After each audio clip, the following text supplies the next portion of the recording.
The historical backdrop of South Sudan's independence in 2011, accompanied by subsequent civil wars, underscores the persistent instability in the region. These conflicts have resulted in the displacement of millions and have triggered significant humanitarian crises. Since 2022, South Sudan has faced natural disasters like floods and economic decline, creating an urgent humanitarian crisis that impacts millions of lives. These challenges further complicate the quest for lasting peace.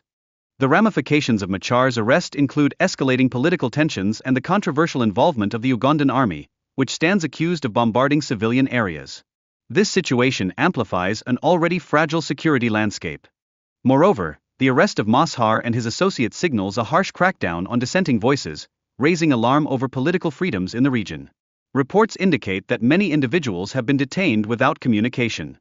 Since the 2018 peace agreement, the regime has systematically eroded opposition power, coercing defections and violating agreements designed to maintain political equilibrium. This has initiated a notable shift in power dynamics. Continued military actions against civilians and opposition factions have led to severe human rights violations, particularly instances of sexual violence, further worsening the humanitarian crisis in South Sudan. Salva's strategic moves, including the detention of ministers and aggressive military campaigns, aim to consolidate power while undermining opposition voices in South Sudan. This illustrates a broader pattern of oppression. Machar's military forces have notably weakened since 2018, undergoing defections and diminishing support, which has resulted in ongoing conflicts in critical regions such as Equatoria and Upper Nile. The UN's oversight of the peace agreement has faced criticism for its ineffectiveness, with potential violations posing threats not only to South Sudan's stability but also to regional security.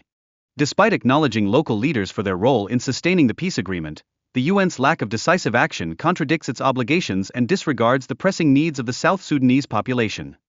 The failure of the UN to provide effective protection for civilians has resulted in hundreds of fatalities since the conflict erupted in December 2024, underscoring a critical lapse in UN operations. As civilians endure violence from both Ugandan forces and the local regime, their pleas for assistance often go unheard, further deepening the ongoing humanitarian crisis.